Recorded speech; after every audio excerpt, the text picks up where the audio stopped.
You know that was a fact. So we went to the county fair. We walked down the runway there, and here was a guy on a stand up there, and he was swallowing swords. And I don't know how long they were, but to a little boy, they were about that long. And down he would go with a sword. And we were standing there with our eyes wide open and our mouth popped open, not believing it's anything we're seeing. How in the devil could this go on? So we stopped there and watched that. So astonished you couldn't believe it. And then we left there and we went down a little ways further, and they had a wagon sitting sitting there. And inside this wagon was a Dixieland band playing Dixieland music. And here's this guy on this slide trombone. Now, I'd never given a thought, but after we left, my brother told me and my other brother that trombone was going down that guy's throat.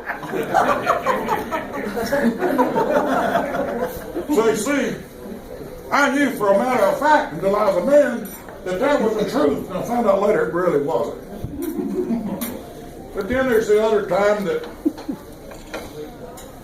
my dad took on a project, for probably 20 years. He was so angry that people were killing off range horses to make dog food. He went on a letter writing campaign to every senator and representative he could get hold of to stop these dog food making companies from killing our range horses. This country was made by a horse and a mule. The first thing Dad did when he retired from the Motor Division is move back down to that little farm. And the very first thing he bought was a mule. To him, it was sort of like having a dog. Him and the mule was on first-hand basis. He had a little cart that all the grandkids could ride in. And they'd hook old Josh up, and he would take them for a ride. So we was always around horses and mules. And in our community, we had a guy by the name of Johnny Roy Williams. Now, that's a good old hillbilly name, Johnny Roy. But that community, even yet today, people remember Johnny Roy. He was almost a folk hero for that community. He was like a Junior Samples was to Hee-Haw. He sold that about a 1,500-pound iron gray mule. Oh, he was huge. And he delivered our house, and he told my dad, said, JP, you tell them boys that big old mule won't ride. And if they mess with him, he'll hurt them. He will not ride. Then I loaded the mule and put him out the pasture. And you see, Daddy forgot to tell, Johnny Roy forgot to tell, and nobody told me and Paul and Don that the mule wouldn't ride. So, a few days later, we got him out there, and Paul was always the type that he was in the clique of whatever was going on at the time. And at the time, there were certain people that would wear a turtle shell hat, like the Jungle Jim hats. So Paul had to have him one of those. So he got this turtle shell hat on.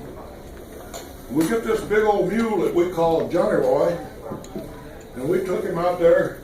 My brother Don's hanging on to the reins off the end of his nose, and Paul gets up on the mule, and the old mule goes, just froze.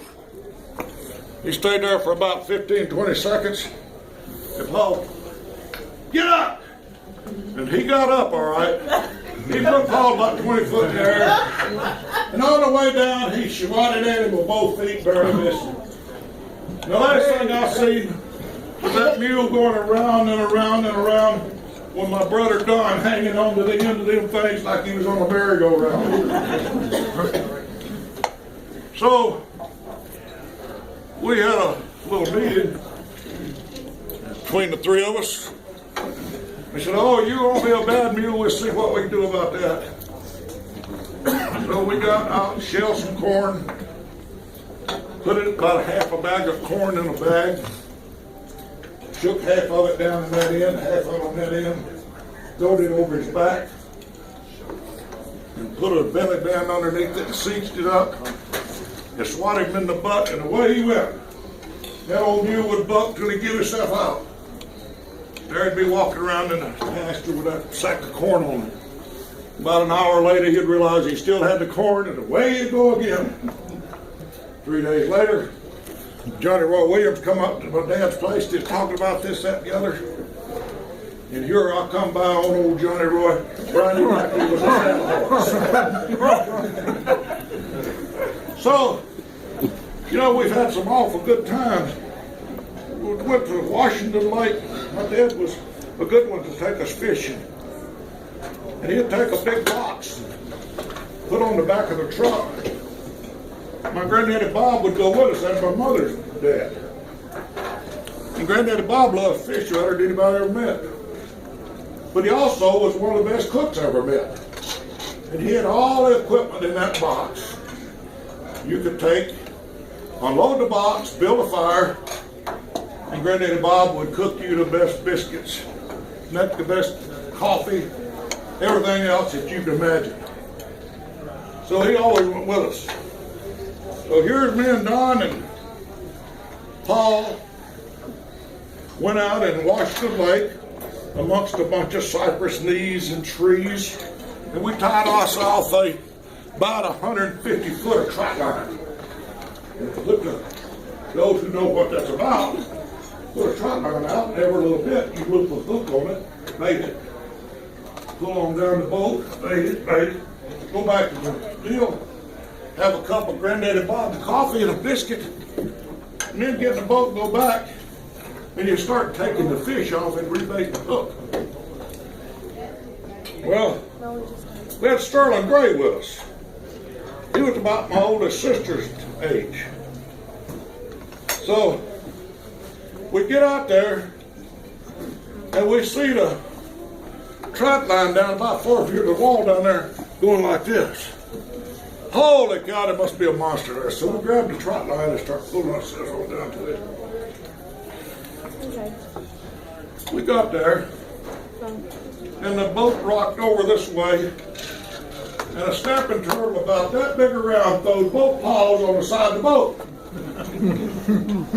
And the boat rocked back the other way, and when it rocked back the way it was to start with, the old snapping turtle found himself in the boat with the three of us young boys.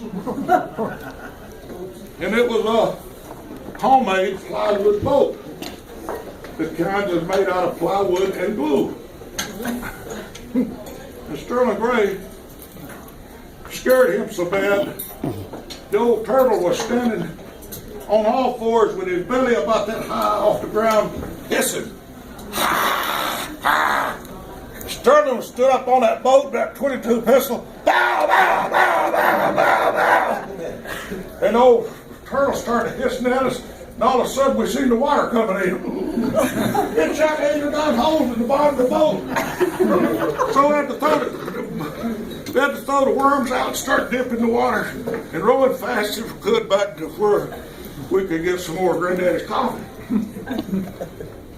So we got there, and being some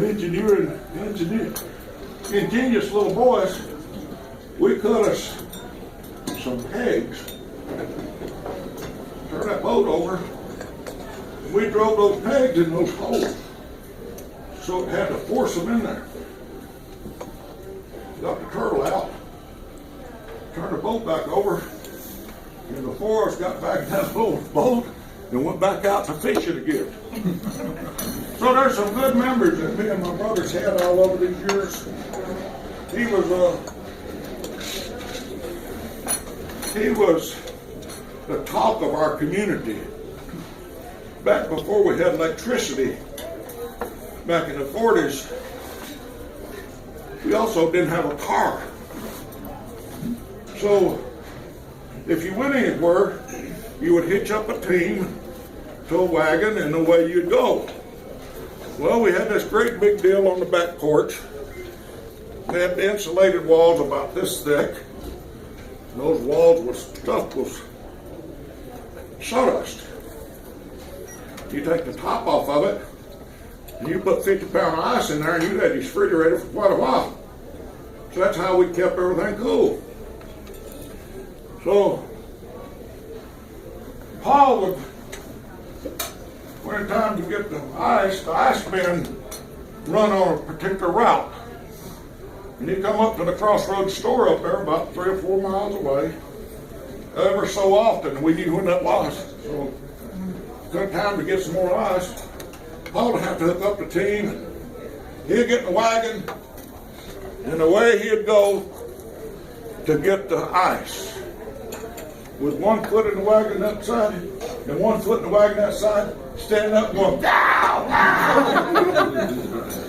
Them horses come back and be so laddered up you wouldn't believe it. Old man Tom Carr driving his Model A up the road one day, and Paul passed him in the wagon. But those are just some of the memories, some of the things that I remember about my brother. Most all of them are good. We went through some tough times, but this Molpus family has had a good relationship with dumping the bad times and only keeping the good times. We don't dwell on bad things. There are better things in life to come. And although we lost our brother and our dad and our uncle and our grandpa and our so forth and so our cousin, we're going to be here and we're going to be all right. And I want to thank all of you for coming.